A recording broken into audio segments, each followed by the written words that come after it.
Hello everybody and welcome back to Nathan Adams Cars. Today I'm going to talk to you about some tips on trading in your car at a dealership to buy a new car or just selling it to the dealership outright.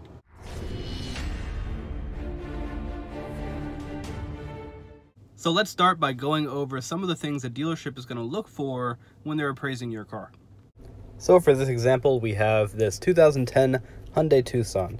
And one of the first things that dealerships are going to look for is obviously anything obvious, but one of those things that's going to stand out to most is going to be the paint. If you see that front bumper is slightly darker than the rest. And also this headlight on the passenger side is brand new, so there's some evidence that this car has had some body work done to it. Maybe it's been an accident or something like that. They're also going to check the tires, of course, and you want to see if all the tires are matching, how good the tires are, if they have to replace them.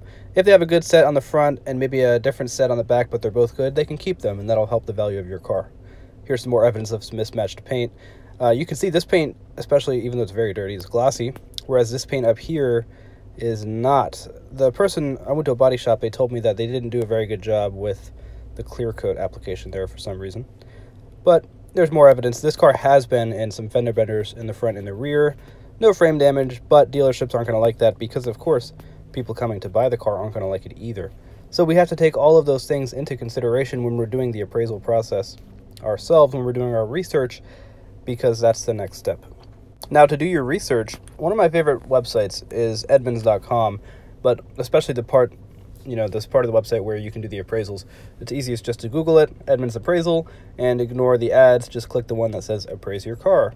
They're going to, of course, try to generate a lead with your information so that dealerships can call you and give you offers.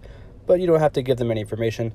You can just go through the whole process and tell them which kind of car you have, and then it can tell you the different values that that car might, according to their data, that's what your car might be worth. Okay, so I have gone through and selected which kind of vehicle I am trying to get an appraisal for, but I do have to change the style. We got to make sure we got the right the right drivetrain and everything. This is a front-wheel drive car. That's why I mentioned the front and rear tires don't have to all be exact, just a matching set on both axles. But anyway, we select the correct drivetrain and the correct trim level and all of that, and then, the color if you want to do all that stuff. But once you get through that part, you can start looking at the different numbers. You might consider which options you have, and you might ignore Twitter. But, of course, try to include all the options you do have, but really those options are negligible, to be honest, the value in those for the most part, unless it's something significant. And this car happens to have none of them. But this car does have low miles, so I did adjust those to the 8100. For a 9-year-old car, that's not bad at all. I'm going to leave it there at the average condition. And for trade-in, if you go down, you will see the trade-in value, $3,800. That's the estimate from Edmunds anyway. That's just one source. And trade-in is just if you're selling it to a dealership to buy a new car. Now, if you were to sell it yourself on Craigslist or something, you might get a little more. So let's go over these trade-in numbers a little bit. You can see the top there, the base is $4,400. And the regional adjustment with the zip code that I put in, Northern Virginia, is $72 less, because people around here, who knows. And then, of course, the average condition adjustment is negative $1,200, because if this car were clean and in great shape and, just was looking really nice, had no evidence of any damage or anything, would be $1,200 more. So easily, what, $5,000 car? For trade-in, that's pretty good. But I do get some money back for the miles because it's a low miles car. So, $762 for that. As I mentioned, Edmunds is one great source to use when you're doing your preliminary research before you get your appraisal. But Kelley Blue Book is another good source. I just find that they are a little bit too much, like a little too high and inflated in their values, and it sets people up for disappointment. All right, so we've done some research. We found two different values, $4,500 and $3,800. Now, I would say the third source, the third place I would go to before I go to the dealership to trade in my car is Carmax. So let's go.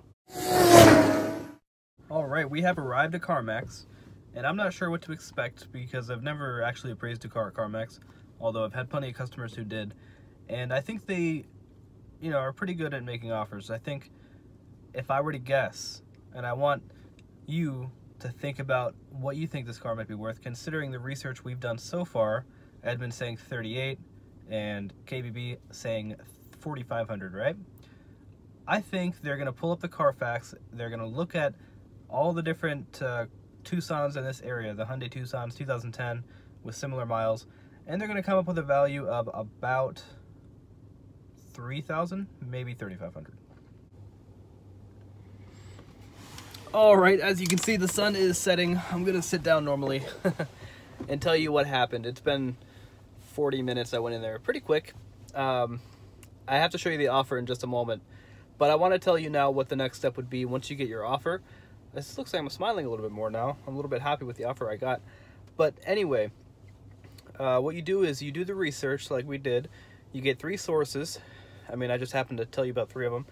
And so you have, 3 different numbers to base on, and then you go into the dealership. But you don't want to just tell them, oh, by the way, I found this is what I'm expecting. You don't want to lead with that information. You want to have that in the back of your head so that when they give you an offer and you can negotiate, then you can say, well, I'm basing my negotiation on this. That's kind of the whole purpose of me making this video, is that I want you to know how you would negotiate to save money on trading in your car, or should I say, to get more money for your car. You're going to want to be able to negotiate, and in order to negotiate and do a transaction with somebody on good faith, you will just have to back up what you're offering or what you're asking for. You're not just going to say some arbitrary number. You're going to say, I've done my research. I have 3 different sources. Here's what I've discovered that the car may be worth. Here's 3 reasons why I think it's worth more than what you may be offering. And if they do give you an offer in line with what you've gotten elsewhere, then you can say, okay, good. I know now this is a good offer for me to take. A lot of times, in my experience, I've seen people come in and they would get good offers for their trade, but, they're just told from everyone else that, just say no to the first offer.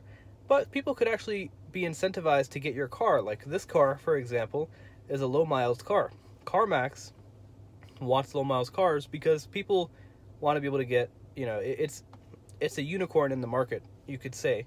A 9-year-old car like this with less than 100,000 miles, if they're going to give me the trade value they are giving me now, they can easily make a profit on it. So they're going to give me a pretty good offer.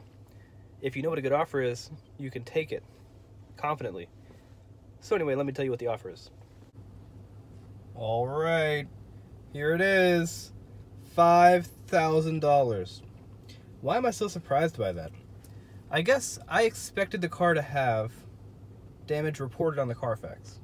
Let me turn around and talk to you about this. I expected that the car would have damage reported on the Carfax. I expected that it would have an accident reported, but it hasn't had that. And honestly, it shouldn't have had that, because there's not really very many degrees of damage being reported on the Carfax. So when somebody sees that, it really brings the value down. I was expecting the value to be around $3,500, $4,000 maybe. But this one, this car has been repaired twice. Both bumpers replaced. But it's mostly cosmetic damage. There's no structural damage. I only had to have the headlight in the front replaced because there was somebody in the parking lot who kind of sideswiped the front bumper and happened to just rip off the clips for the headlight and the bumper. So it's really cosmetic stuff. They've all been repaired. It looks in good shape. You know what I mean? So it's not... Having it reported as an accident on the Carfax might be a misrepresentation, because it's going to feel like if somebody's trying to buy the car, well, I don't know what this car has been through. Perhaps it's been in a very bad accident, which is not true. And fortunately, Carmax is, trusting that that's the case. Maybe they looked, at the body panels and determined, the car is structurally in good shape and all that stuff. Maybe they did a good job looking around it, and they knew it was a good opportunity for them to get a low mileage car, and make some profit on it. So they made me a pretty good offer. So what am I going to do with it now? I'm surprised at how much the car is worth. It's a good thing. This car, Carmax can give me the money. I know they're good for the offer. But I'm not going to sell it. I'm just going to let it depreciate more. We're using the car. But anyway, if I were to go to a dealership now, I would keep this in my back pocket. Just keep it in mind. I have that offer. And if they don't give it to me, I can go to Carmax. It's no big deal. A lot of times, dealerships will try to give you more in your trade than it's worth, but they're taking that price off the new car if they have a new car sale that you're buying. So be careful of that. Don't tell them that you have this offer, because then you're giving up all your leverage.